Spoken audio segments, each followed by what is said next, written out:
Hello, everybody, and welcome to Answer the Call. We have a lot of things to talk about today. I guess list off some quick ones. Right after the show last week, basically, Tarada makes a post on Spectrum. Chris Roberts responds to it for the first time, posting on Spectrum in like 2 years or something crazy. Yep. They do an ISC on some new missions and a whole new dynamic event. Well, new with quotations around it. And then they just release a 321 PTU, basically rename 320.1 to 321. Yeah. There's a pyro jump point there, and are they moving towards meshing? Maybe. So that's all the things, and more that we're going to be talking about this week. How was your week so far, Croncy? It was fantastic. I turned 29. I'm old as shit now. Okay. Can you not do that to me? Not turn 29? I'd prefer. Yeah. No. I'm 9 years older than you, and you just called yourself old as shit. Oh wow. That's how are you alive still? Yeah. It's no. It was great. It was a good week. It was a fantastic week. Had a lot of fun. Got to play a lot of Star Citizen. I actually felt like playing Star Citizen again this week, which was nice. And yeah, that was most of my week. We spent a lot of the days doing birthday stuff. And then yesterday they just dropped a bunch of bombs on me with like SC news that I thought wouldn't happen. So now I'm kind of frazzled trying to make content and stuff for it. Do we start with the oldest first, since it's probably the freshest in your mind, with the Chris Roberts post? Yeah. So for those who aren't aware, Tarada, French streamer, I believe, French creator. French. Most likely you would have seen a lot of Tarada's low flying videos on YouTube. They go pretty hard. They're very cool. Made a post on Spectrum and was basically like, hey, love that you're doing quality of life things. Here's like good ones that I think should be in the game.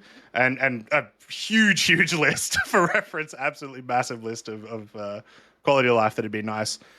And Chris Roberts responded to it, which I saw someone say was like his second post on Spectrum in like 4 years or 5 years or something. Yeah. Like super infrequent.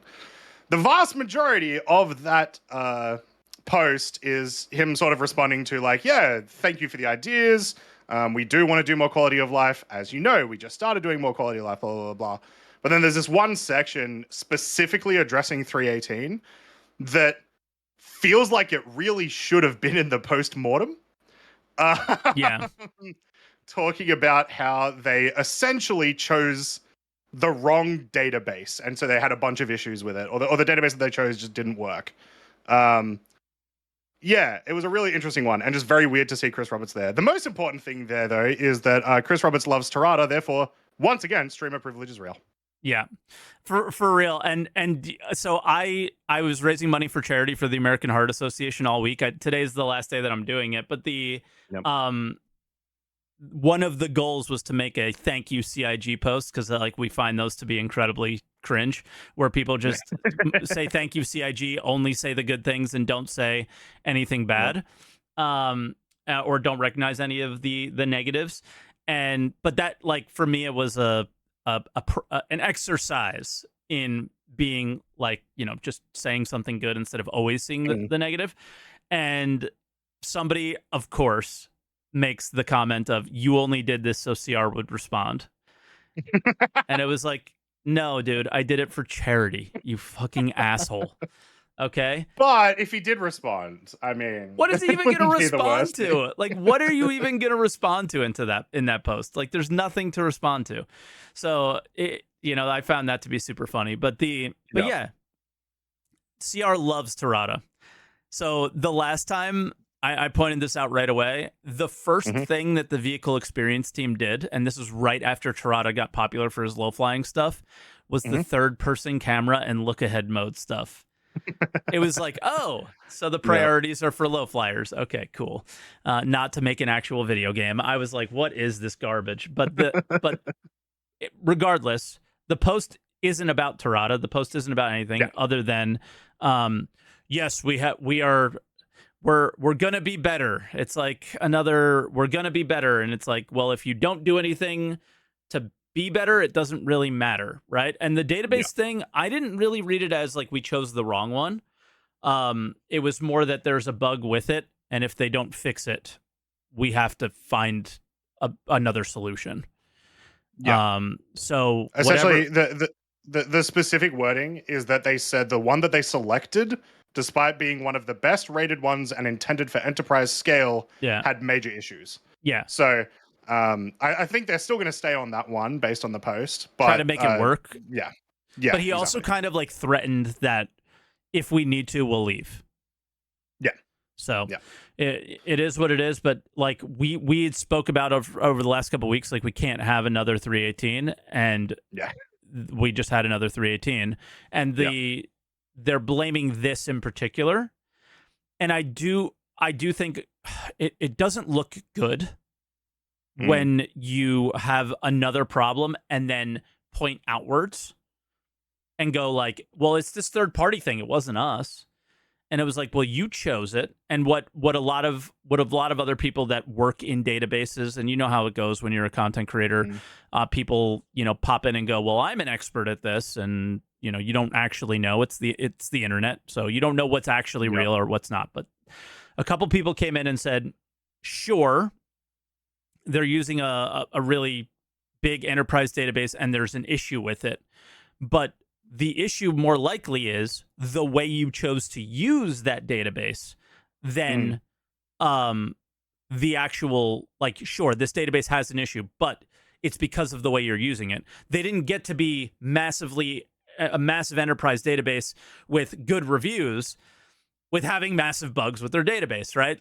yeah, Like other people use it in a way where those issues most likely wouldn't occur, right? yeah, I equate it to there's a cable company here in the United States, Comcast, that provide internet.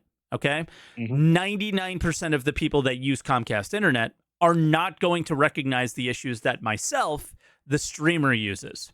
Right. yeah, So little problems with upload are what most of their user base isn't going to deal with. So they don't deal with those bugs. And maybe that's the mm, case with this in Star Citizen, is how I looked at it. So if they got to go somewhere else, they'll go somewhere else. I went with a different company. I no longer have issues, right? So yeah. I kind of compare it to that a little bit, and we'll see. As always, we can review. If you guys want to call in, we didn't do that at the beginning. This time is It's Enter the Call, Mike, not We Can Review. I've been doing that all week.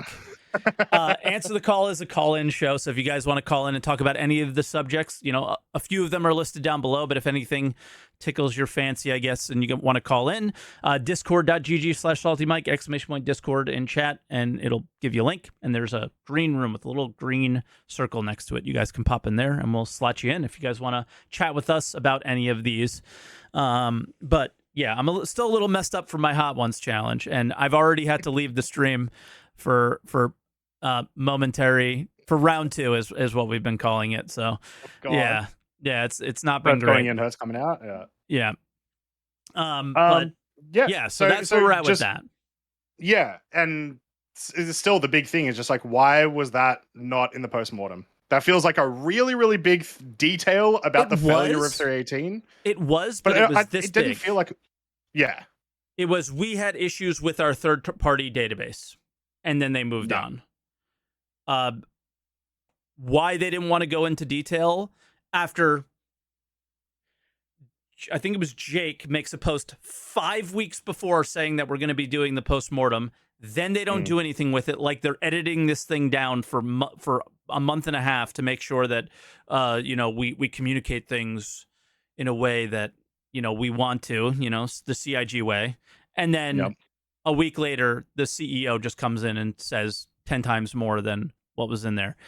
It's just more like bad examples of how to do things, but what I think at this point we just expect it to be this way, and it's really not that big of a deal anyway, right? You get the information, doesn't really matter how you get it. Interesting question for you, Mike. How much value do you actually put on CR's comments about anything? Pretty Zero. much. Because zero. But that goes now, that it now extends to every community manager and every, I guess, anywhere where they post anything social wise, any dates, any you know, anything that is not physically on your computer in a PTU or live. Oh yeah, the video Yep. content, all that stuff. So 0 at this point, unless I'm using it. Okay, that's fair. Yeah. I definitely don't.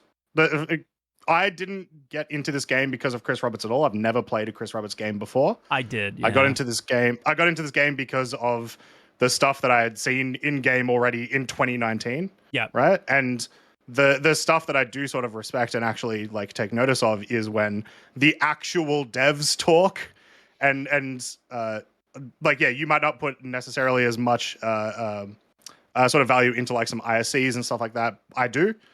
Especially when it is the dev saying this is what we want to do, because there's a very, very different angle from them saying this is what we want to do because they're actively trying to do it, versus Chris Roberts saying this is where I want the game to be, because that's nothing. It means nothing. That's interesting that you say that, because it depends on what they're talking about and how close that thing is, because the devs absolutely do the same thing CR does in many of the ISCs.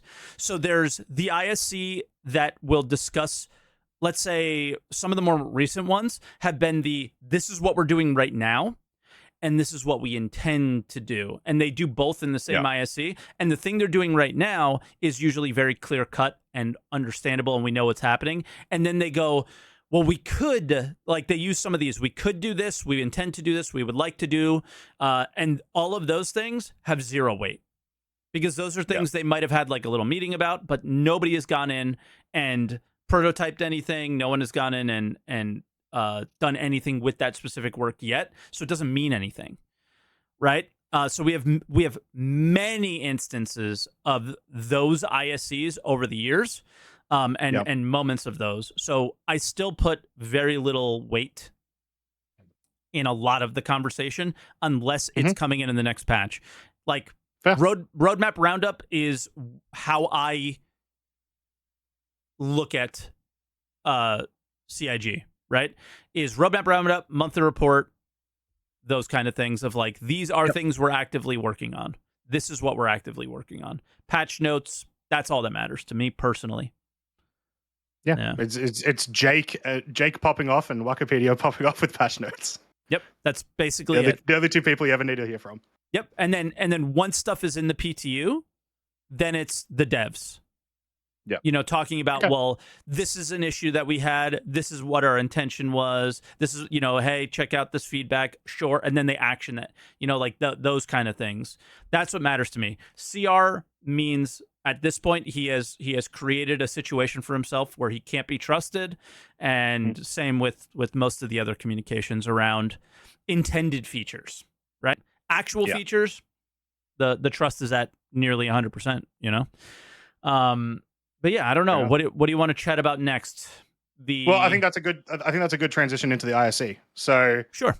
Speaking of devs talking about things that you know, developing and whether we put weight on them, we heard about a new bunker mission type that's coming out, which is sort of a weird combination of the new retrieve consignment missions, which we'll also be talking about, and like the hacking your crime stat. Money. yeah, it's very interesting. Yeah. The other one, though, which I'm more excited for, is the new dynamic event, and I do consider it fully new. This is the replacement for Ninetales Lockdown. I do consider it fully new because it is actually completely different. At least it sounds like it is. It's completely different from Ninetales Lockdown. Yeah, completely different from Ninetales Lockdown. It seems strange, and I don't know, if I'm what going I mean to by like that. That people will do it. It is basically Xenothreat. No, I think it's even less than that. Yeah, but it's like it's less than Xeno, but it's a lot of the things that you do at Xeno. It's not very different.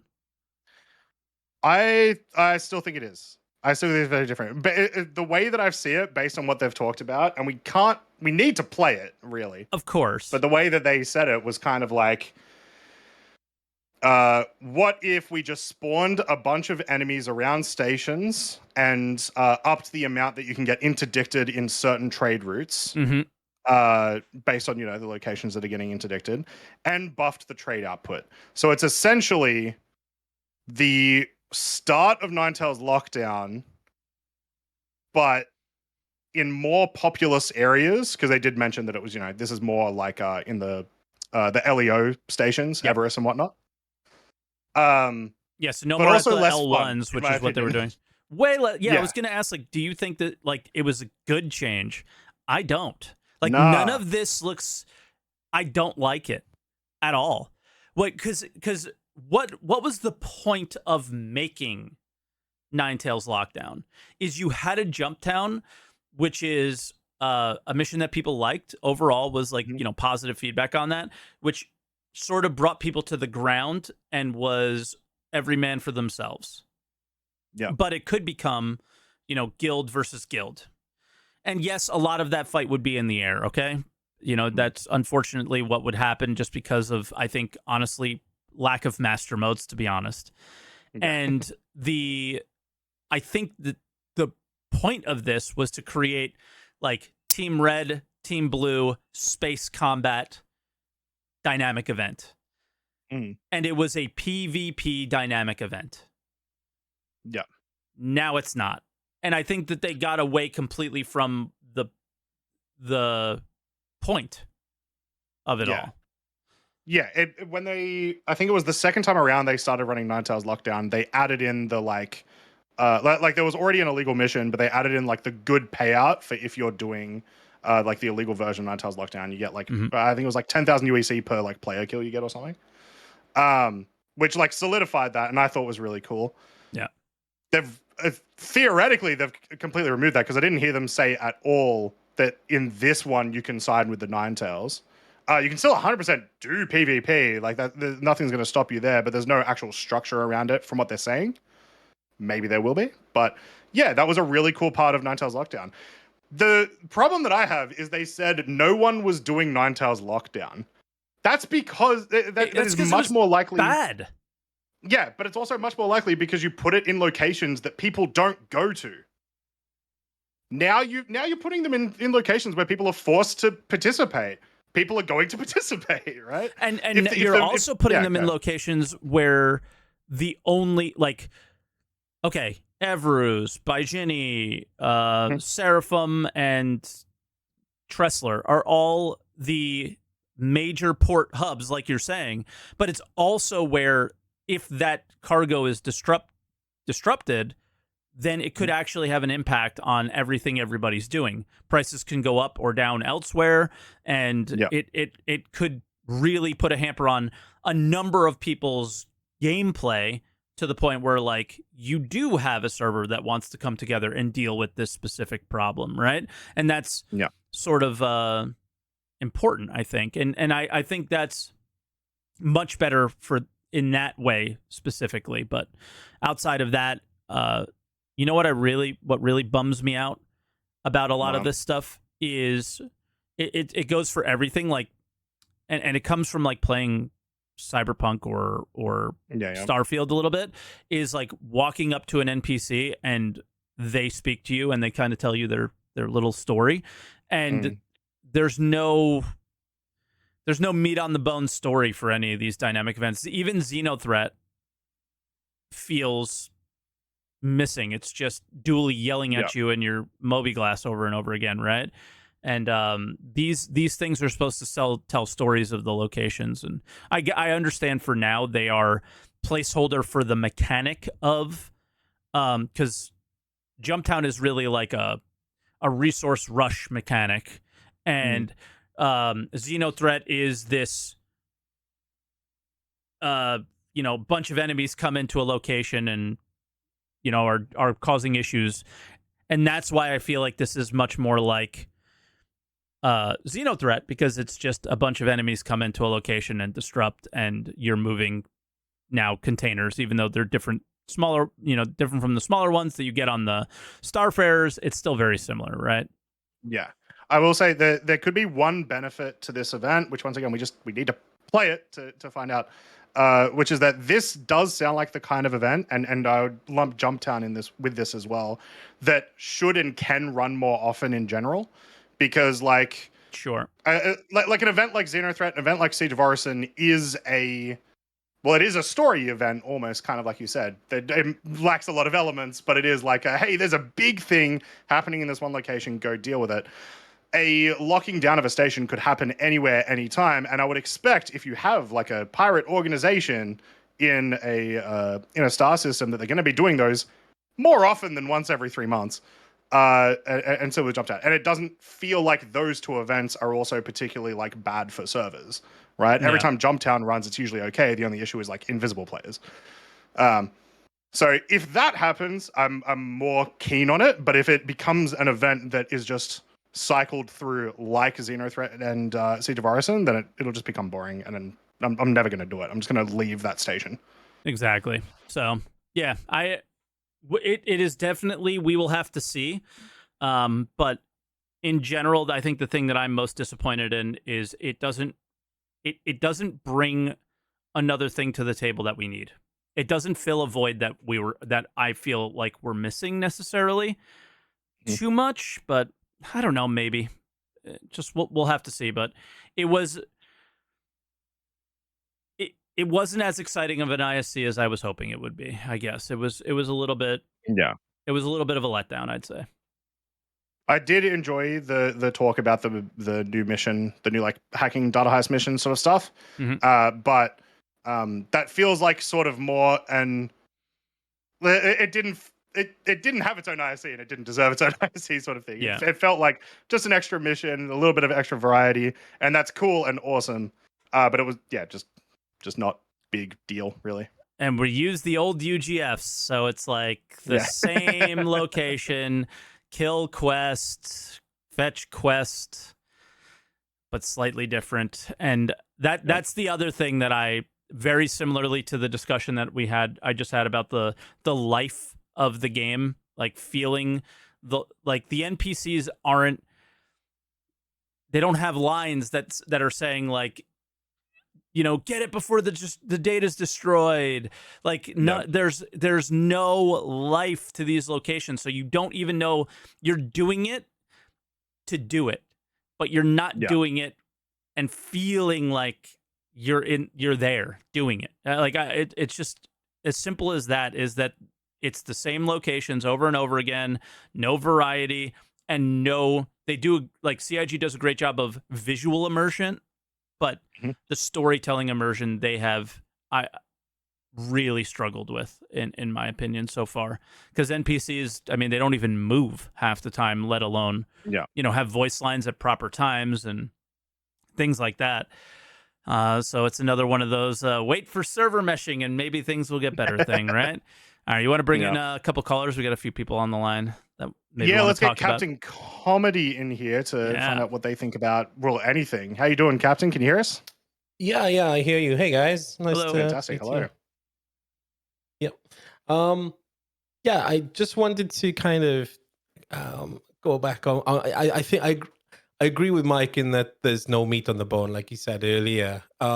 With regards to the NPCs talking, I mean they do say stuff in the bunker, you know, like get that handsome guy or whatever, or stuff like that. So I'm just wondering if there's just guy. Love it. Yeah. I guess they're just waiting for more script lines or stuff like that. But for me, the reason why I don't really do these missions like bunkers or anything like that, or when they do an ISC and say, oh look, this is data thing, for me there's just no depth. It feels like what they're releasing is just a chapter to a story, but there's no actual story there.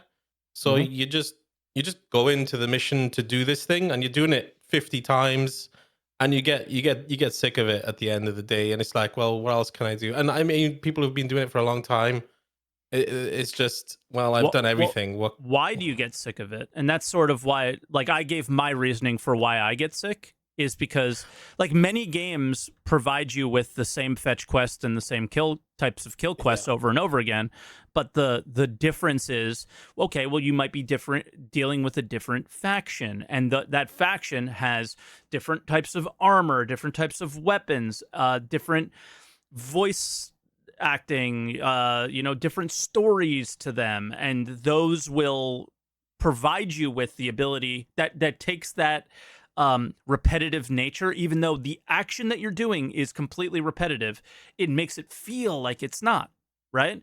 It's because you're at a new location and a new, hearing a new story and doing a new mission that feels different, even though it's not. And that's again, like, just going back to the Starfield and Cyberpunk and the single player type games, is they're doing single player type missions, but not providing single player type depth to them, and they have to.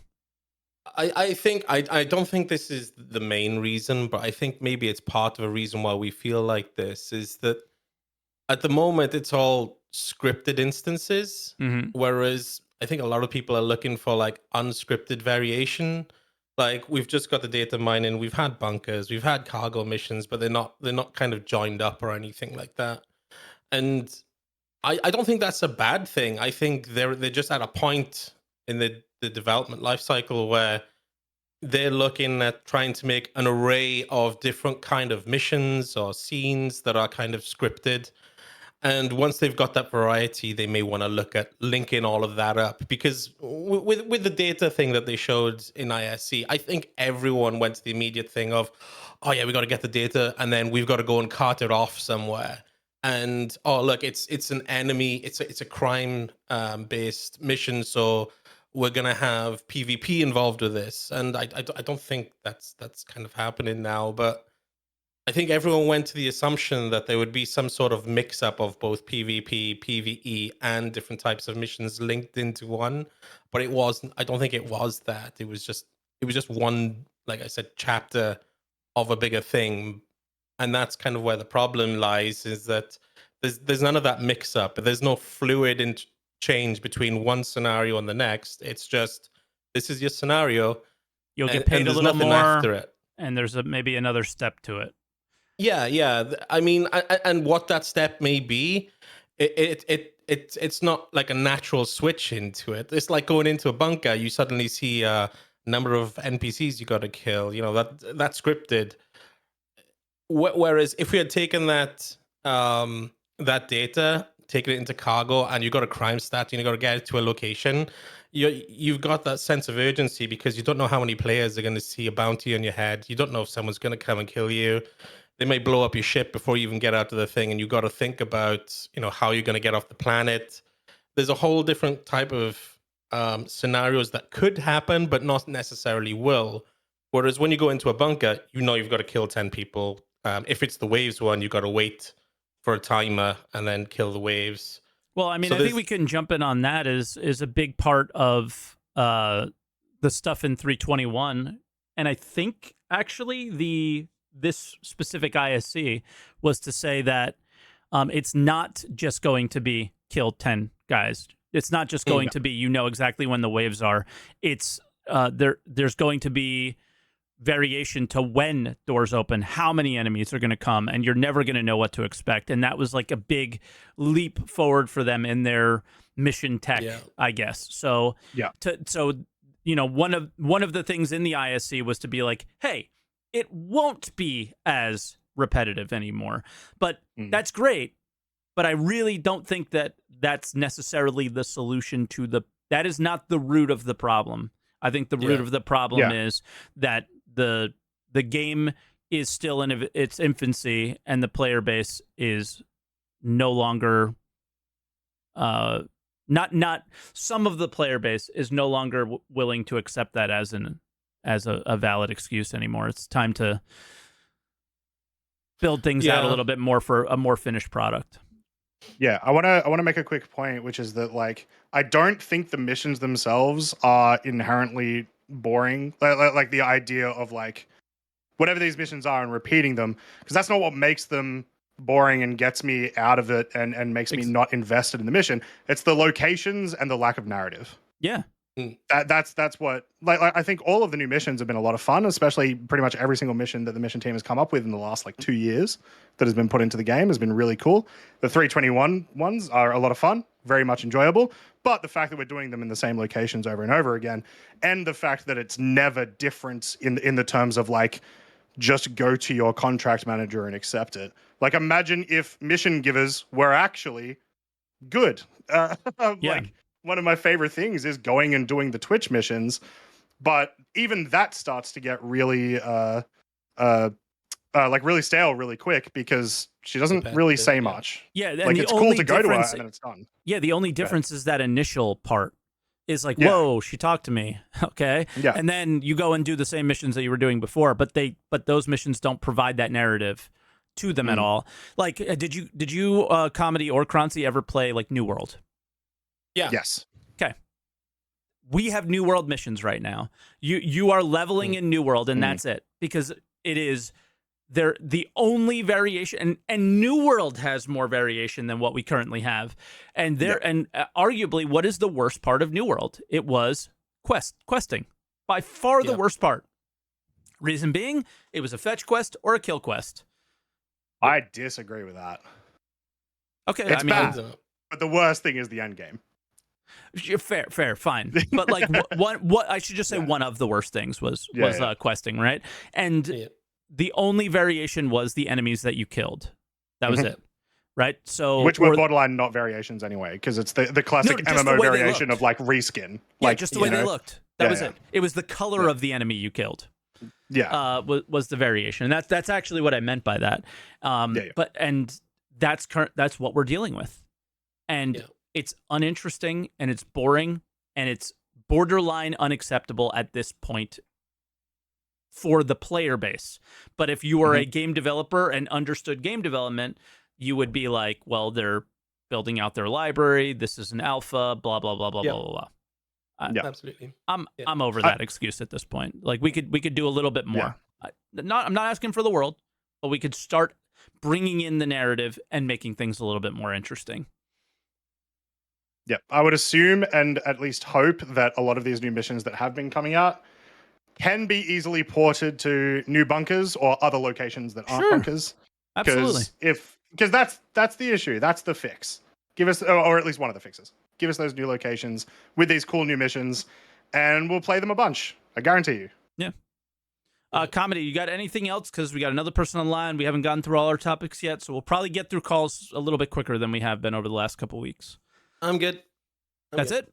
Okay. Yep. Catch you guys Awesome. later. Thanks for the call. Yeah, man. Thanks for calling. Appreciate it.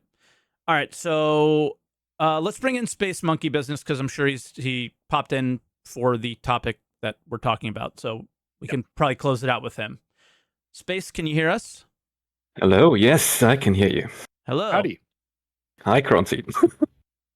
How you doing? Because I was on the stream a couple of times before, but not with you, so that's why. So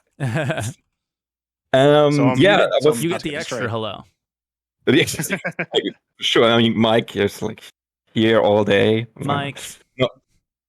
No, the thing I want to talk about is basically connected to your criticism about the no storytelling, or like the missing like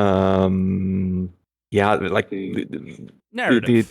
the narrative stuff. Yeah, exactly. Because I don't, first of all, a question, didn't they communicate in the past that Star Citizen would be a kind of an MMO? That's a question to you, because I'm not around for that long. Yeah, it's always been advertised as an MMO. Because recently, at least I noticed, is that they shifted a bit towards, it's a sandbox. Because they don't mention MMO anymore. At least I don't hear it anymore. I see what you're saying. I've definitely seen them still use the term MMO, because it right now is technically an MMO. They are using the term sandbox a lot more recently, which I don't think is necessarily a bad or a good thing. It's just sort of, once again, it's just a more accurate description of what the game is.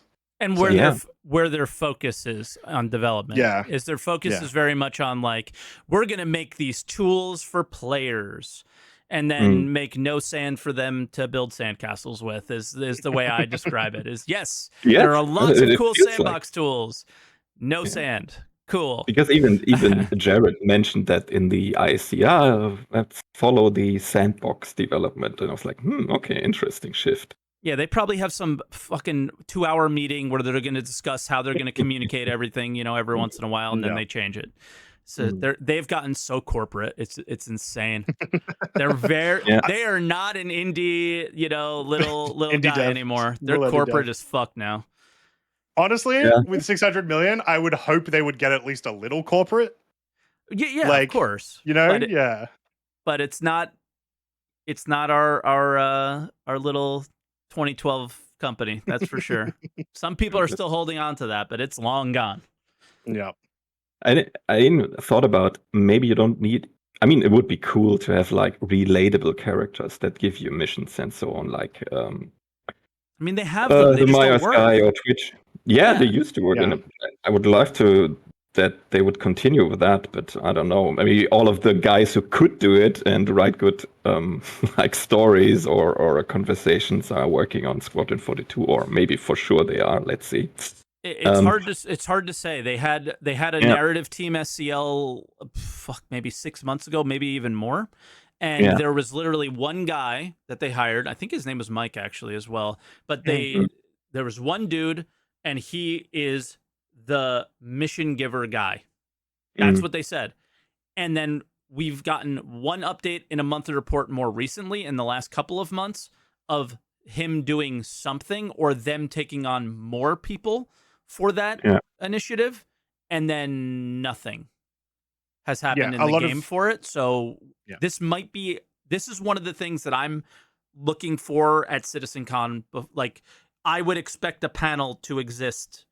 These are one of my expectations to see at CitizenCon, is a panel around them dealing with that, or they maybe never did anything. Yeah.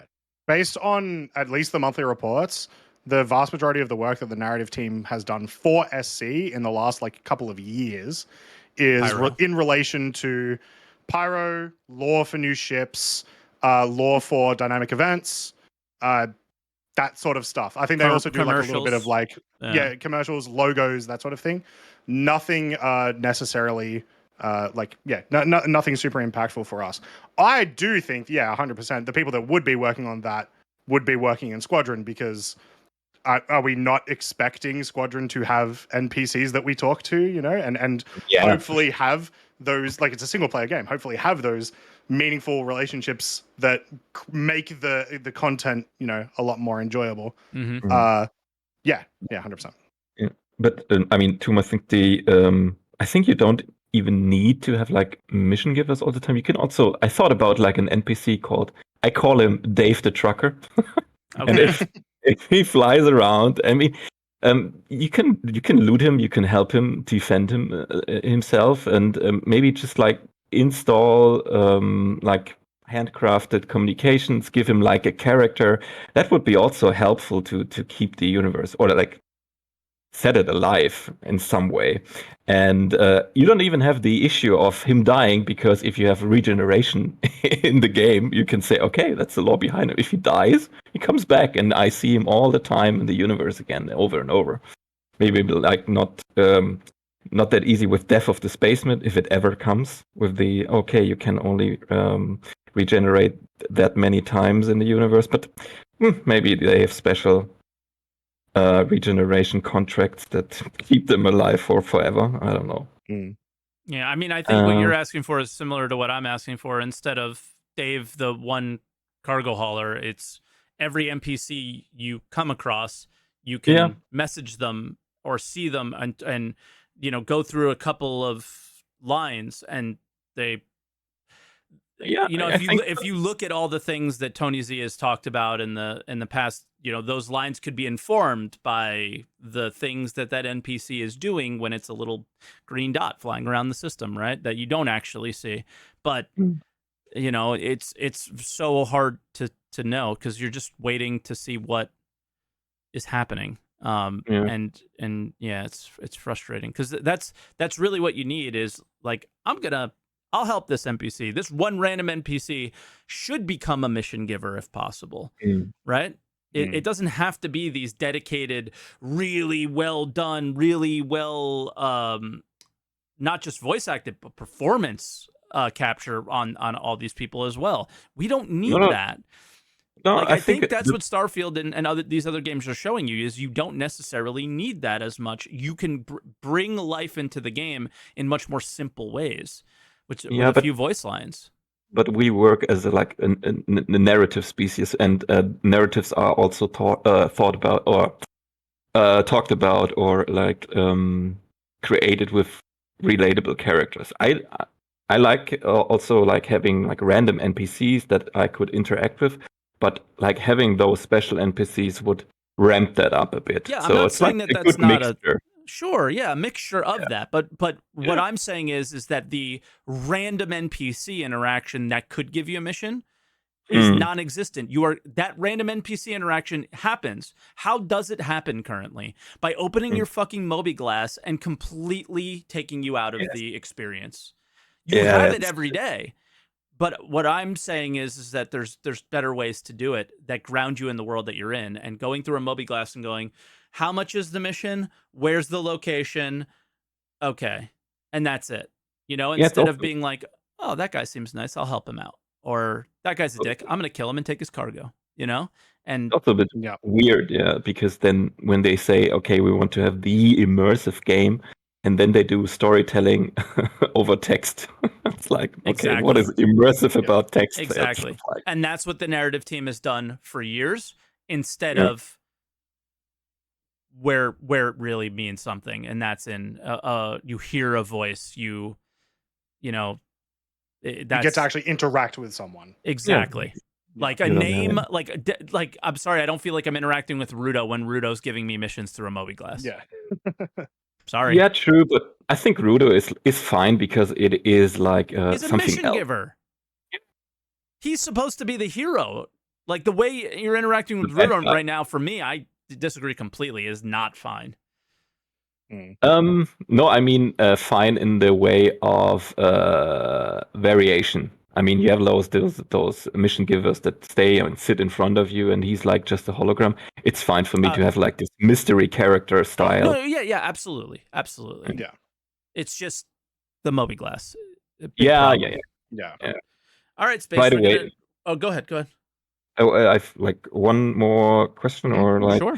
do you think if we go back to this, okay, it's a sandbox, and then you take what is success, or what is necessary to have a successful sandbox? And if I take Minecraft as an example, you definitely have like crafting. So do you expect? I mean, it's very unlikely, but do you think or hope they show a bit of crafting at CitizenCon? I don't think it's happening, but it would be really cool to say, okay, I want to see it as soon as possible. So do I hope? Yes. Do I think? No, probably not. But I am hoping and praying every day when I wake up, every night when I go to sleep. Yeah. I pray. So, Lord Chris, please deliver crafting. Yeah, I think we all want to see crafting. Well, a lot of people really want to see crafting, but it's one of those really annoying mechanics that it's like really hard to do when you don't know what a bunch of other mechanics are going to be like. Yeah. Like, in order to do crafting, we kind of need to know how science is going to work. We kind of need to know how ship refining is going to work. All these sorts of things. The economy, yay economy team. I'm just going to keep shouting that from the rooftops until the economy team hates me. We need to know how the economy is going to work before we understand how crafting fits into that. Mm-hmm. So I don't think we're going to see it at this CitizenCon, but maybe next year, and it'll be a concept panel too. They won't show us anything, I guarantee you. No. I think you can still do crafting without the fleshed out economy. I mean, the history shows. The issue is you can only really do it. Yeah, you can only really do it in the way that we currently have crafting on like the Vulture, right? And so that's not really much of anything. That's not very exciting. No. I mean, I don't expect any exciting stuff from them in the near future. But would you not be excited if you were able to craft your own ammo or your own sure. like take a tractor beam attachment but apply it to medical goop or med pens or the things that you use on food, the things you use on a regular basis, and you're not just doing, I obviously want to see quantum fuel, right? Like Like, it can be taken to that place. Torsten, who, is the only person who put crafting in the game, is in chat and just made a sad face. You just made him sad. Do you really want to make him sad? He's a fellow German, so I don't want to make Germans sad. But no, we want to make them happy. And they're to me, they're literally trying to make us happy. That little bit of crafting was such a monumental moment to me. It was anything other than boring. Yeah. Like the fact that I was like, damn, I don't have a tractor beam today, and I was like, fuck it, I'll just make one. It's no big deal. It was a breath of fresh air. I was like, they can do it, but they need to have the time to do it. And after all the talk about PES and replication layer, which is very surprising for me that this comes now, which also shows that they are still on track, which is like good news, to be honest. What does on track mean when we're in the year 2023? This was also to be here in 2020. Yeah, for sure. But the latest communication is like, okay, we aim for the end of the year with things, and then showing off replication layers like 3 or 4 months before it ends. It's a good sign. Let's say it this way. All right. But we'll see. But the point what I was making is, after all those technology things, I think crafting is or besides the economy, the biggest thing they could add gameplay wise. I mean, 100%. Gigantic. 100%. And this would actually be like an opportunity to have like long-term motivation, because collecting all the stuff for the things you want to craft, and then you just like put something in. It's like, if you want to craft that, you have to invest 100 hours to get all the stuff together. It's like, yeah, I have something to play for, not just money, which is like obviously for sure. The only we're way off the topics at this point that we would be discussing. Yeah. So space. The next one is waiting already. So thanks for the time. Thanks for the show. And we're gonna have it. You're welcome, and thank you for calling. And it's always a pleasure. It was very enjoyable talk. I don't want to make it seem like I wasn't enjoying the conversation. There's a few other topics we want to get into. I could talk to you about this for about 10 more hours, legitimately. So I enjoyed it. Maybe next time. Yeah, maybe next time. Exactly. Talk to you soon. All right, guys. Have a good one. Bye now. And Deadeye Dixon's waiting, but I think we'll hold off on that and go on to a few other topics. It's totally fine if he wants to talk about some of the older topics we talked about earlier as well.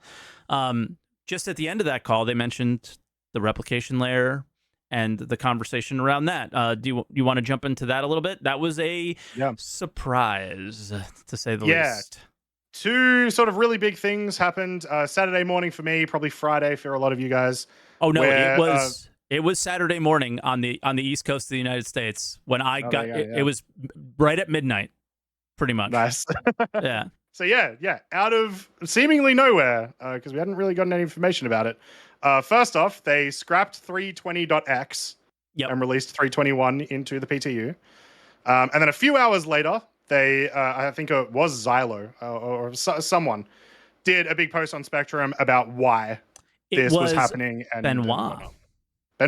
Thank you. It was Benoit. I don't know what his name is. Like what his title, technical officer or something like that. It's a big title, big boy title, and So the big thing is they, as they've mentioned many times over the course of the last 2 years, pretty much since they did like 3.17.2, they will just change patch names if they just feel that it's appropriate, and they feel like right now is appropriate, and I kind of agree with them in that they are trying to put the replication layer into 321 as a test server and into 321X as in live. So this is a huge deal, the replication layer. People have been talking about it for a long time. I still don't quite understand it, but I understand enough that it is the last like major roadblock towards server meshing. Not as major as PES was, but it's still a pretty big deal. I'm gonna say what I know it to be. I asked around. If I get in trouble, I don't care. It is a very simple explanation, and if it wasn't clear in the post, it should be very clear. It sounds like when a server crashes, there will be like a pause of some kind, and then it will end the pause. You won't be like message comes up, everything is screwed, and you're back to square one on another station or something like that. You won't be taken out of the experience, but your experience might be like delayed for a second, because when a server crashes, it's what you feel, right? It's it's a pause, and but it's not just that. I think probably the bigger thing is that they mentioned about how they want dynamic server meshing to work, where like you may be in a fully crewed javelin and that's essentially its own server. The replication layer is supposed to allow you to leave that javelin and carry all the information on you in like a seamless experience, so that you can move between all of these and different load zones. Yeah, and that's sort of the thing that I don't care, like, because it's not really, we're not game developers. I'm just communicating what we would feel, and the only the major difference that we would feel is when a server crashes, it will not be as jarring and game destroying. Like, yes, the replication layer is this very technical thing that does a bunch of other things in the background that will allow us to no longer feel such rigid boundaries and problems when things crash, basically, is essentially how it was communicated to me. And we'll see. Now, I read a lot of words, very similar to a postmortem, very similar to a Chris Roberts post, and it is not in 321 on the PTU for us right now. At least it is not clear and easy to see. They have not communicated that the testing has begun yet. They are not taking feedback on any of it yet. So as far as I'm concerned, with everything that we spoke about today, it doesn't exist until it exists. It is very exciting that like, hearing the word replication layer this is the first time we've heard about it as a thing that is we've heard any progress about it, really. So, again, put zero weight in anything Chris says. Put a little bit more weight in things that maybe Benoit says, but very little until the action actually happens. And it's exciting, but until we feel it and see it, and obviously there's going to be tons of problems with it. That's great. It's not going to fix crashes for a while. It's going to cause crashes for a while. Yeah, it's going to cause them. And that's the other thing that I think is the real meat of that post, and again, just words, not actions yet, is the intention there is to also create this scenario where the live servers and a testing environment can live hand in hand with way less of the problems, I guess, that they have now. I don't really get what they mean by that. I don't really get how this is going to be any different. We got a taste of it a little bit where you had the choice whether or not to take a hotfix, right? Yep. There was that. So I guess that is, if you don't want your live experience to be potentially hampered, you can continue playing on live while other people are playing on live. With the hotfix is what it sounds like to me. Whether that's a good thing or not, we'll have to see. It's a new way of testing, so it's an idea. Who knows? Yeah, and if it works, it works. It sounds like a better idea than what we have now. But that to me was actually like the big highlight. Even with something like replication layer being a thing, is the last two patches, 318 and 320, because 319 was really just 318 as well. Yep, was very damaging, like there was a lot of problems with it. So their attempt to avoid that is, I'm excited for it, and good. I'm glad you want to do better. So now just do better. It's just that's my mentality on this. Okay, cool. You want to do better? Now do better, because you haven't done better in a long time. Time to do better. And that's just where I'm at. That was a lot of the sort of tech stuff that they were talking about, but like I said, 321 came out in the PTU. Now it's the first PTU patch of 321, which means there's not much in it, but there's more than you might think. Which one thing that's very cool is that Mike has a video. That we can check out. Yes. So, is everyone excited to go to Pyro? Because we get to go to Pyro soon. Maybe there's at least a shadow of it in Stanton now. The first video is me leaving the location, I'm gonna bring up the like much longer when we come there, but you could see there's like a little sign that says entering Pyro, and the art for the location, I'm gonna pause it and try and, because it's obviously very work in progress, but then you can see that pineapple shape that they shown at previous Citizen Con. So a lot of the things that were that I've communicated as like wasted or whatever, obviously some of it has finally made it into the game. So things that felt like they were wasted time probably aren't, although I do recall them redoing this completely to make it look like what they showed at Citizen Con. I vaguely remember reading that, so that might have been wasted work at Citizen Con anyway. But that is basically what it looks like. Pretty much any server you can go on, you can ask for a party invite and QT to somebody that's there. The whole server is at these locations, which is also great because they're not at any other locations. So most things get streamed out, and your experience on the server is probably going to be better than normal. I'll let you chat about it a little bit if you want, while I'm bringing up the second video, which is available, and I'll kind of So as they normally do, every patch that ever comes out tends to have little bits of things that we either aren't going to interact with right now or are unusable right now. And this is sort of one of those. We actually now have the location of Pyro jump point. We know the location of a couple of other jump points, but as far as I'm aware, they're not actually in the game yet. The station exists there, by the way. There is a station. The station is there for you guys to go check out. And it's kind of cool. Just that there's these new locations that we're going to see actually pretty soon. This is the sort of thing that every time I hear Mike say it needs, I won't believe it till it's in game. A lot of it's in game now, Mike. So yes, but and I'll be the Debbie Downer on this a little bit. Is the one thing that I fear is that it's just for the Citizen Con demo. There's no jump there. When we say the jump point is there, it's not. It's not actually. Yeah. The gas cloud is there with some of the advertisements and signage and the station, but the actual jump point, what would it be called? Not collision, but the jump point art is not there. The structure. All the set dressing except for the circular structure that they've had before and have jumped through and all that stuff is not there. The actual gate isn't. But whatever. It was very cool. There's some signs that say like you're leaving Pyro. This is the last time you will be able to use fuel or whatever. And then if you go the opposite way, it's like, you make sure you claim all of your cargo, because it's very much saying we know you have bad things and we will find them. Right. So they declare all your fruits and vegetables. Yes, exactly. So that's pretty much what it's like. And it was cool. But not only that, the consignment missions and things like that are also in the game.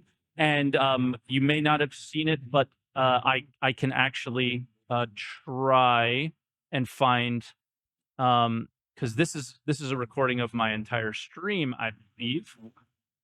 Is salvage is fixed, so it is back to speed. I don't think that was communicated in the patch notes. It is fixed. It's good. You'll see it here that it shoots up quite quickly. I gained, I believe, 2 SCU of cargo from this little Scorpius, and it happened quite quickly. Apparently, the video has sound. My apologies. Hopefully that is not in the recording. I am going to be really pissed if it is, because I don't hear anything. So it should not be in the recording, but fingers crossed. But yeah, it might be. God damn it. In regards to some of the other stuff. So obviously this pyro stuff is very cool. I do want to say, anytime something like this happens, like when we got the location that Xenothreat happens at, Jericho. When Jericho appeared in game, but Xenothreat had not existed yet, there was this really cool period of time. For this, it was like 24 hours, but for like the other one, it was quite a lot longer. Where it was like, there's an actual aspect of exploration, and you can just feel the community get really excited about like who's going to be the first one to find it, and then share the locations. And I absolutely love that, and I'm really hoping CIG exploit that and do that when they expand on exploration. There Yeah. were so many people here. Yeah. Like so many people. It was crazy. And that was just a station, but like actually, some guy died right next to me, and then I just started salvaging his body. But look, you could see all the dots basically. There were so many people just sitting there. This was like my first time actually seeing the like you're leaving to pyro. Yeah. And you'll see the person just explode right next to me, and I was like, I guess I'll salvage him. But but yeah, it was it's really cool, and yeah, these are the types of, this is a sandbox, right? Yeah. And to be honest, I have been extraordinarily critical of the leaks people over the years. These are the type of leaks that are, these are the type of leaks that should have always existed. Data mine the files, find out something exists, and, you know, bring the community together to do something fun, instead of, you know, all this other weird stuff where you're, you know, talking to developers and sharing emails and things that are just never going to happen. I don't think it helps anything. But this, I would argue awesome. this isn't really like a leak anyway, in my opinion, because it's more it's of like data mining. Yeah, and it's like CIG knew we were going to go find it. Like, there's no way that when they released the patch, they were like, they're not going to go try to find this location that we've chucked there. No shot. No way. So I don't know. Yeah. No, that's Mike. They can't be that dense. It's impossible. I don't know. It's impossible. Maybe. They're pretty dense. They're pretty dense. That's a good name for the video title when we upload it. They're pretty dense. All right, you want to bring in our next caller? We can. Yeah, let's do it. So, Dead-Eye Dixon. How you going, Dead-Eye? Can you hear us? Hey, what's up? Yeah, I can hear you. Fantastic. So, we might have passed what you wanted to talk about, but again, like I said earlier, it's totally fine to go back. Yeah, sorry. No. Yeah, no, I was going to talk a little bit about the story stuff, but you guys playing that video, I think, is really interesting because it's like that kind of stuff. The jump gate and the animation and the visual of it makes me like literally giddy with excitement with how cool that looks and how interesting it is and everything. But I think it's always important to like temper expectations as well, because I feel like Star Citizen has always been like super good at like visuals and locations, and like I don't doubt their ability to, you know, make any of this like super cool and bring it to fruition. But I do worry a little bit that like my fear is that like we'll get this jump point, you know, maybe this year, and then it'll be cool and you'll go through it to Pyro and you'll, you know, land on a moon and you'll be like, oh, cool, this is like a yellow fauna here, you know, and you screenshot it and then you go to Ruin Station and you're like, oh, this is cool. This is like kind of dirty.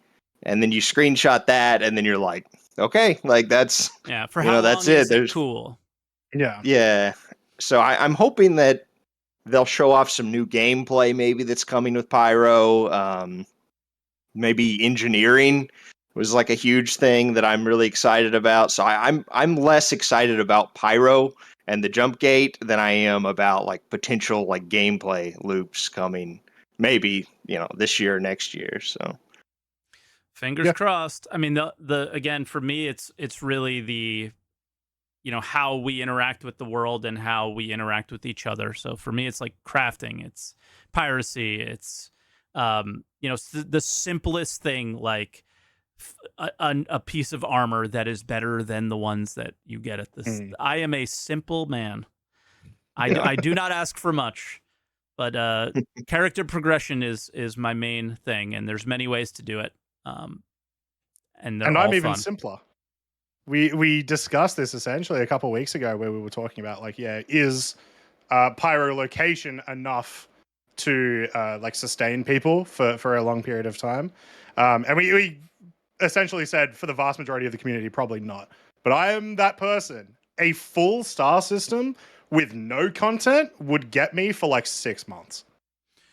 If it was just the exact same content, I would be happy with that probably for about 6 months, because we sort of have had that in the past. When we had Microtech added, less so when we had Crusader added, because not really much to do there. But obviously, yeah, they it doesn't seem like they want to release Pyro completely by itself. At the very least, it sounds like they do want to release it with new, like actual go-to locations, whether that's Colonial Outposts or maybe the fancier UGFs. Maybe So they'll there's fix that as well, refueling. where it's like, yeah, I mean, that's like one. yeah, true, At the very least, you can expect refueling to be useful. So that's yeah. sort of new, even though it's old, right? It'll be a Mm. revival.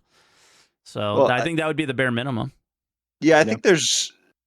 I'm kind of hoping for, and this kind of goes back to what you guys were talking about earlier with the story missions. Is I remember they showed some really cool like locations in Pyro that were like kind of little villages or whatever. I really feel like they need to, because you guys were talking about like in-game story and like immersion. Like I really feel like they should just copy every other RPG out there, because I think we need a little more exploration in the game, and I would like to have more missions that aren't just like you open your Moby Glass and like you know exactly what you're doing and where to go and like how much it's going to pay, and more like, you know, for example, like Pyro, where you go down to a planet, you're exploring, you know, you find that village or whatever they were calling them, and there's, you get out, you talk to an NPC, and like through conversation he's like, hey, you know, I've discovered this artifact in a cave while I was, you know, looking for food, like can you go check it out? And then you go there and there's enemies, and something like more like immersive than just like getting a mission from your Moby Glass. Yeah, But and dude, I agree. Why can't we just copy what other RPGs do? And there's a 0% chance that what other games do is build the location before you do the voice Yeah. acting and do the character narrative. And this is the only game I think in existence that builds the locations and the ships and the things that you'll interact with before you actually build the interactions. Right? Yeah, that's unfortunately true. Yeah. I will say that's in the hardest part.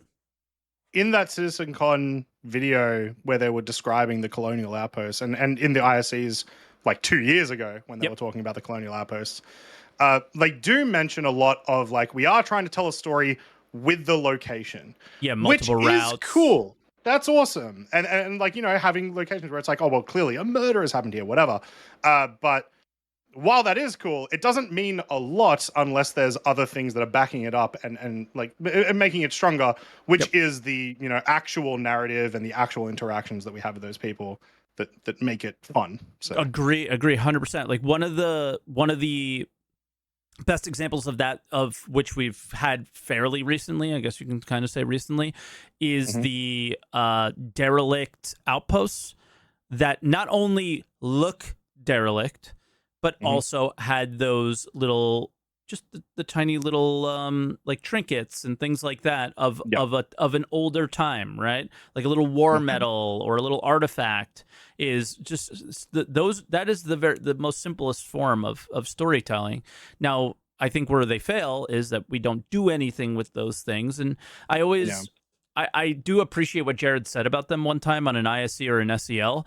Pretty sure it was an SEL, but saying that, like, you know, what we kind of wanted to see is you guys trade those things, and it's like, well, yeah, but they don't. But I need to have value for them. Yeah, like, what's the?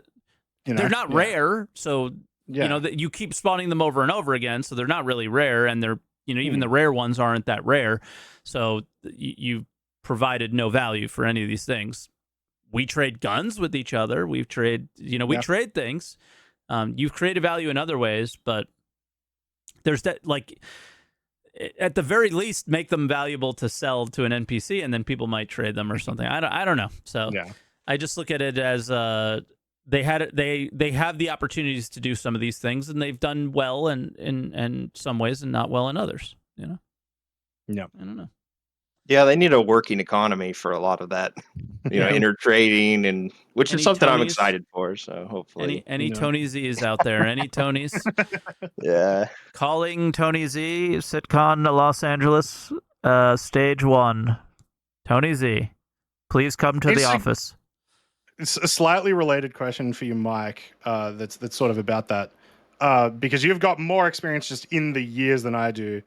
Would we expect a monthly report this week? No. Do you reckon? Maybe. No? Because Yes. if we do, then maybe we'll get to hear what's going on with the economy team. Because last month they just said we exist. Yeah. Yay! So So yeah, hopefully maybe we'll we'll get get more to see more detail. about that. Yeah, Yeah. hopefully. The thing is I think how these work is like the directors of each group write the actual thing out, and then maybe like Mhm. the community team or somebody will like edit it a little bit and Yeah, you know, whatever. But I'm pretty sure like even the members of those teams write like the patch notes and then send them to somebody. So Yeah. it depends on who is the lead and how much they like to talk and how much they want to share, right? Because you'll see the Yep. AI, we've had, oh my God, his name's escaping me. He's the Italian guy.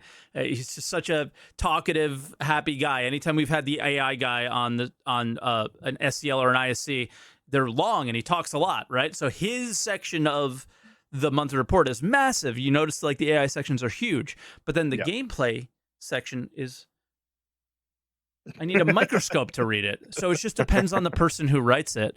And so far, we've had a very short one. We exist. So I'm very curious to see, like, when they do talk about what they're working on, how much they're willing to share.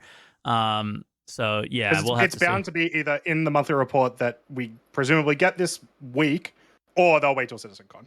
Yeah, the only fear of not getting it this week, I mean, I think I believe we got last month's like a week late.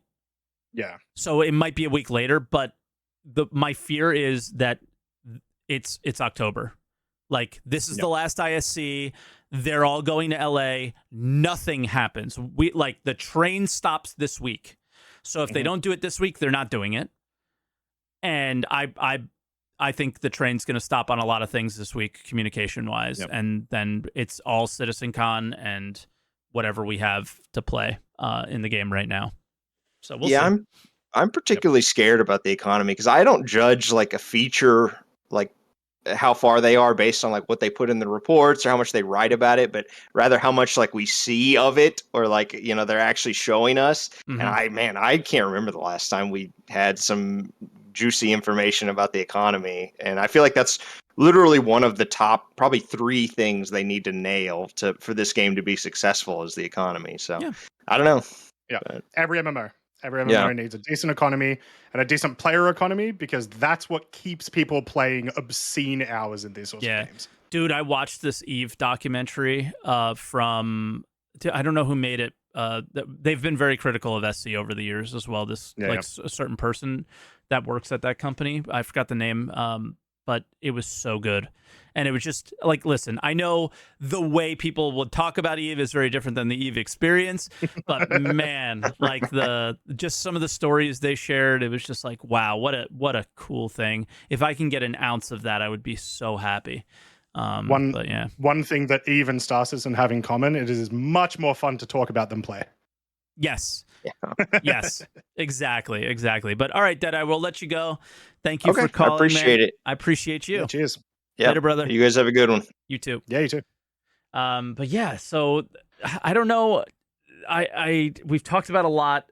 I'm trying to think if we missed anything. We talked about the replication layer, which is the next step into meshing. We touched on many things in 321.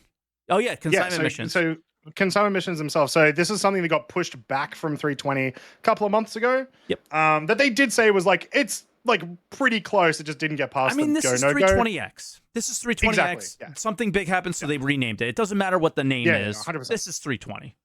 Yeah. So it was basically essentially pushed a month. Sure. Basically. I really enjoyed it. I still haven't had a chance to play the illegal consignment mission. Me but neither. In general, I think it is the best bunker mission of all time. I would love to see it in locations that aren't bunkers, but it's great. I love it. It's really good. It's so involved. Yeah. And I think, like I said earlier, it feels like we have the randomization of the doors opening with this a little bit and how many things come and what comes after you. My first mission, I know you saw it, I got absolutely dumpstered and the AI kept pushing into the elevator's always sort of been a safe place. And they pushed all the way into the elevator and I was caught off guard when they killed me. I was like, no way. They kept shooting? Wait, why are they shooting the second they see me? I'm confused. Like, you know, you go there expecting one thing, and I got a completely different experience. Unfortunately, next bunker I went to, we're back to the old, you know, the server had been up for an hour, and we're back to the old, they just sort of stand there and die, unfortunately. They did walk towards me, but they didn't really shoot as much. I had the first instance, I think, ever of when I was playing Star Citizen of an AI clearly reacting to the sounds I was making, which was very, very cool. I had a suppressor. So that was awesome.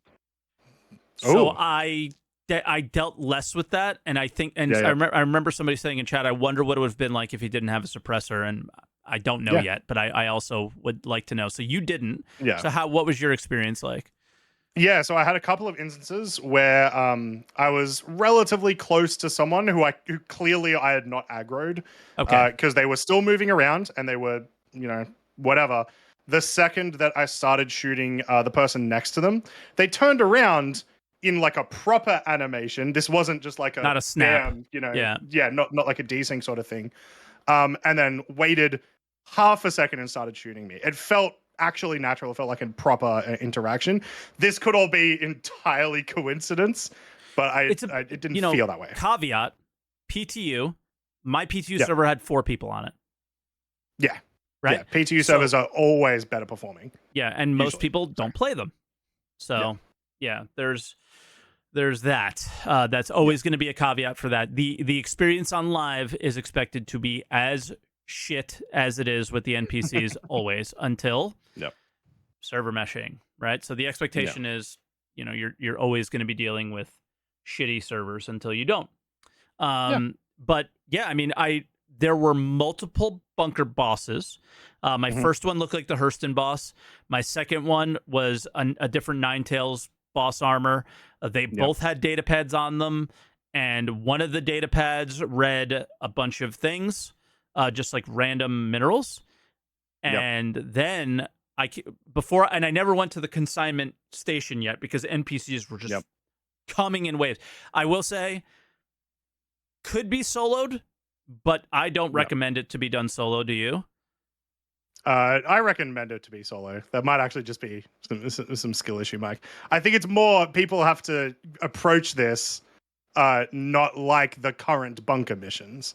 Don't just run in and start like going ham. Actually put yourself in a nice spot that you can easily defend. Yes, exactly. Like the second one, yes, I did solo. It was easy, but there were I killed 25 NPCs minimum. There were bodies everywhere. So the reason why I say I wouldn't recommend doing it solo is if they aren't stuck in the elevator standing still T-posing, you're gonna die. You're going to get overwhelmed, I think, no matter what, because you can't do the also don't recommend heavy armor because you move a little bit slowly, because you have to move a box and you have to be at that location moving, because very much like the SPK elevator goes up and it doesn't bring up the next thing until after you take it off. So again, you get a data pad, there's a list of things in the order in which they are going to come up the elevator. And the last thing was the mission item. So I had to remove all these things to get to the mission item. And as those things were coming up, the NPCs were coming at me. So I was always taken away from the current task. And that's why, again, why I recommend 2 people. You got one person doing the task and you have the other person defending. So it is a soloable thing, but it is way more efficient to do it with a second person. Yeah, for sure. 100%. Especially because when you do try to leave, even with the mission critical box, enemies can still spawn. Yes. I saw on patch notes somewhere that it was on a timer specifically. The second that you kill the first boss, it begins. I don't remember what that timer was. It was either like 3 minutes or 5 minutes, something like that, where they can start coming out. So you can still get shot in those instances. The biggest thing about this mission for me was it felt like how salvaging felt once they started putting cargo in the salvage missions. Yeah, and I love they put 2 things together and it was just better. Carrie, I gotta grab my phone for a second. I just gotta. Yeah, no worries. So while Mike's gone, guys, remember this is Answer the Call, and you guys can call in live. It was just every on my Sunday. bed behind me. But yeah, it okay. went fantastically. I loved it. Big fan. My wife just wants to make her smoothie, and she didn't know if it was okay to make a little noise in the background. That's all that was. I just told her to go ahead. If I need to mute, I will. Yep. But the yeah, I think that's a good way to explain it. Is that they put another layer onto the thing that you were doing anyway, and made it more interesting. What were the other consignment items? Was there anything interesting that showed up for you? All of mine was like titanium. It was like boring shit. Yeah, I haven't found anything that's like worth keeping yet. Yeah. But the implication is that there is, whether that's rarity based or difficulty based. It's a little bit too early to tell. I don't know anyone who's like, spammed Rep 5 like security in the last day or two. But Yeah. we'll presumably find that out soon.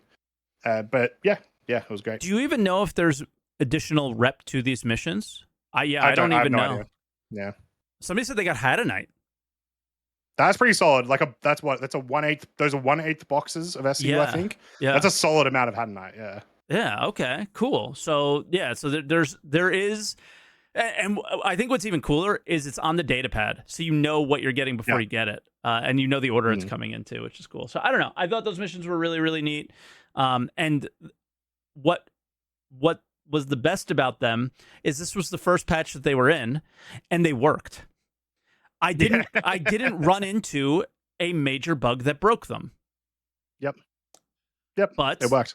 Yeah. I was on a decent server, so I at one point I was on a terrible server. That mission itself was still working. Okay. I have heard people have issues with the elevators. Yeah. Like the spawn closets. Yep. But the mission itself seems to be working when that's a problem. So cool. All right. I don't know. Is there anything else that happened this week? I have to get a Banu tattoo. Yeah, dude. So remind me what was the start of all this? So like where did I am getting a tattoo at CitizenCon? Was it like a subathon thing? So at the start of the year, the very start of the year, when they first let us know that it was going to happen around October. That was pretty much all they told us right at the start of the year. So you're like, we're aiming to do a live one. It's going to be around October. I said to my chat, like, this would be super, super awesome to go to. And I essentially had a donation goal of like, if we can get there, then I'll get a Star Citizen tattoo of Chat's choice. Gotcha. We didn't make the goal, but I am going to CitizenCon. So you got close enough. I said, let's do it. 100%. Like for those that did donate, whatever. So I let chat vote for it. It was going to be a ship manufacturer, whatever it was. And for a lot, we finally did the vote on Friday's stream. And for a lot of the stream, Drake was winning. And that would have been the worst tattoo to get. Because we talked about it's just font. Yeah, it's just the words Drake Interplanetary. Yeah. It's very hard to, explain that to anyone who doesn't know anything about Star Citizen.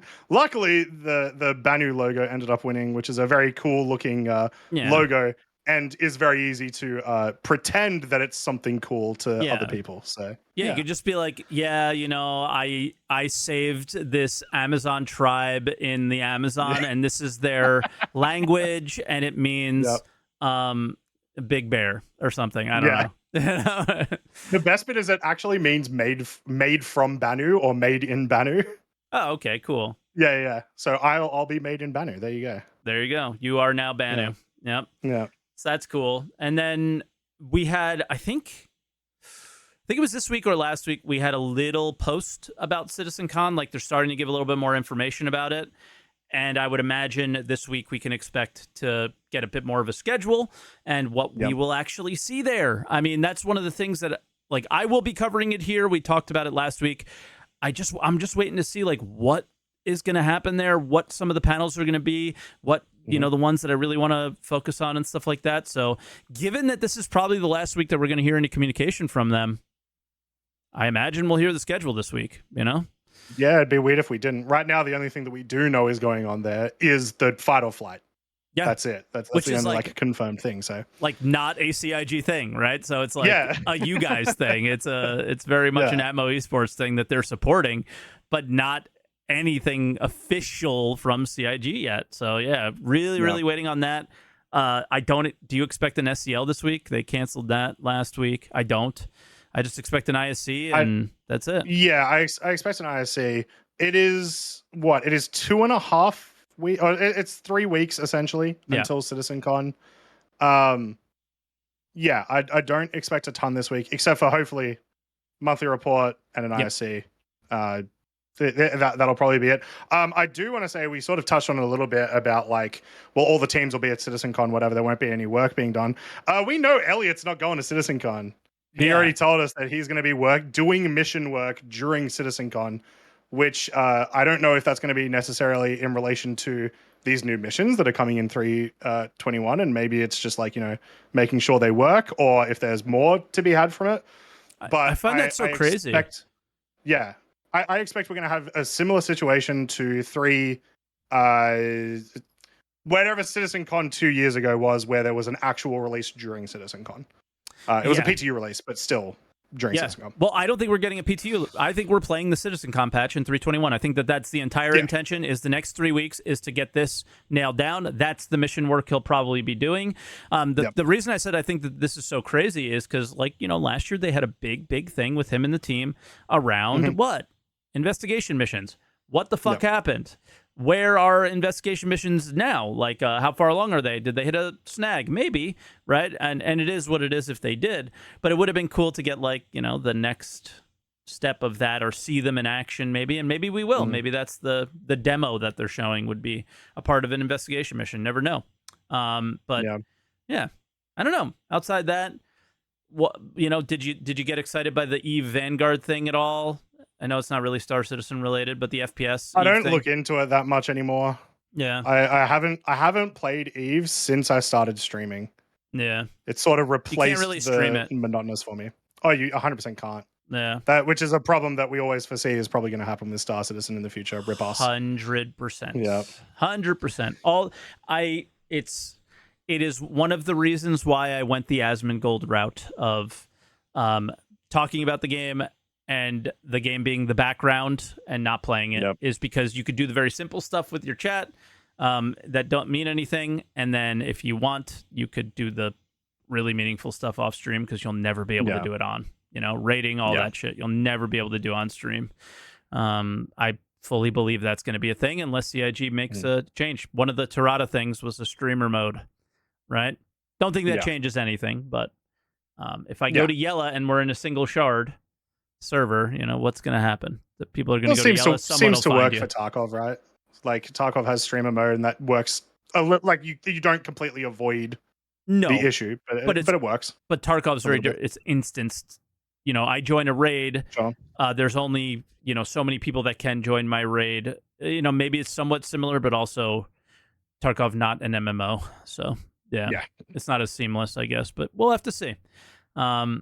I don't know. I think this is probably where we call it. I feel like so much more happened, but it's also more of just like, let's waiting for action. Well, so much happened that we need to hear about it. Yeah. And actually, I don't think we will get a monthly report, because that just reminded me. They mentioned we will be getting a roadmap roundup this week.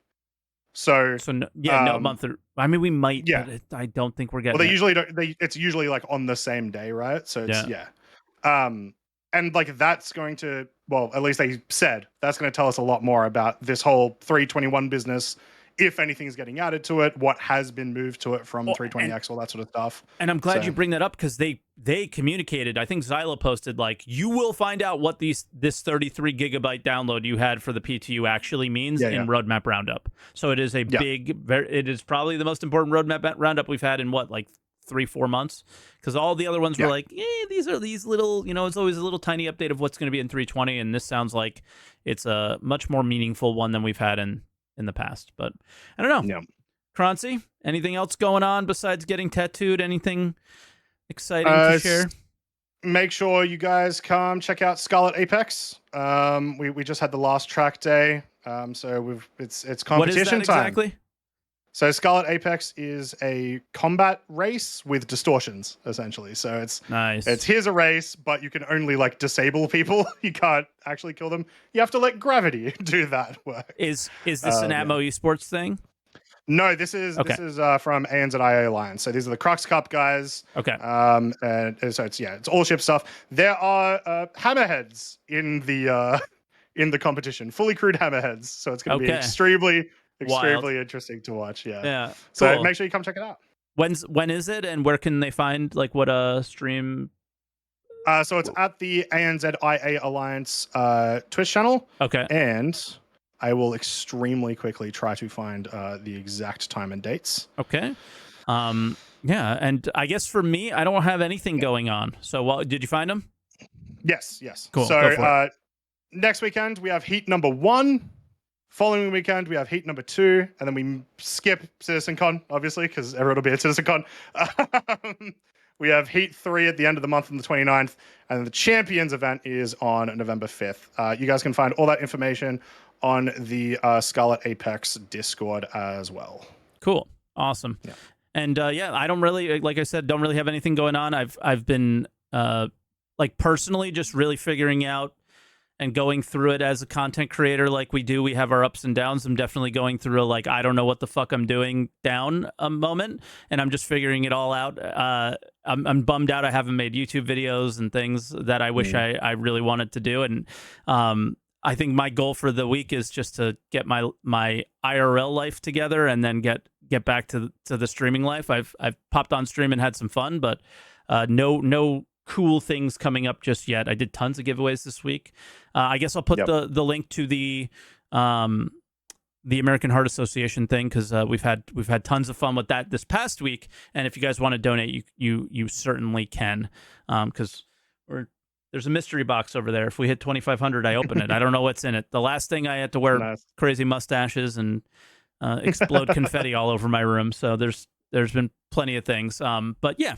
Croncy, as always, thanks for joining and being an amazing co-host. Keep an eye out. We've been posting shorts on this channel as well. If you guys see them, hit the like and all that stuff, I guess. And hit the like button if you watch this video. And if you're watching on Twitch, this will be up on YouTube as soon as I can possibly get it there. I will apologize now. There's 100% going to be audio issues during that video. I didn't uncheck all the audio tracks, so fuck, they're on every track. It's I cannot avoid them. I will try to AI edit them out as best I can, but with my editing software, we'll see what happens. So I will do my best, but I will apologize now because I'm not sure how it's going to end up. And yeah, like button, all that stuff. Twitch.tv/SaltEMike to catch it live, 10 a.m. Eastern time, 3 p.m. UTC, I think. UTC, and then discord.gg if you ever want to /SaltEMike if you ever want to join the show live, like we had a bunch of callers today. So thanks again for watching, guys. 07s, we'll see you later. Thank you very much, guys, especially for all the support for these last 6 episodes now. It's been awesome. You've been very great. Cool. You've been really great, and we appreciate it. We are I guess we can give them a little note. I gave the stream a note as well. Is for the next few months it will be here on this channel, but we're going to assess whether or not we want to make it its own separate podcast channel where we can, do dedicated shorts and clips and all that stuff on in one place for you guys. So leave some comments down below, feedback if you prefer that over just come into SaltEMike. I think the Answer the Call has very much become its own thing, and it's great. So thanks for watching, everybody, and we'll see you next week. Remember to answer the call. What?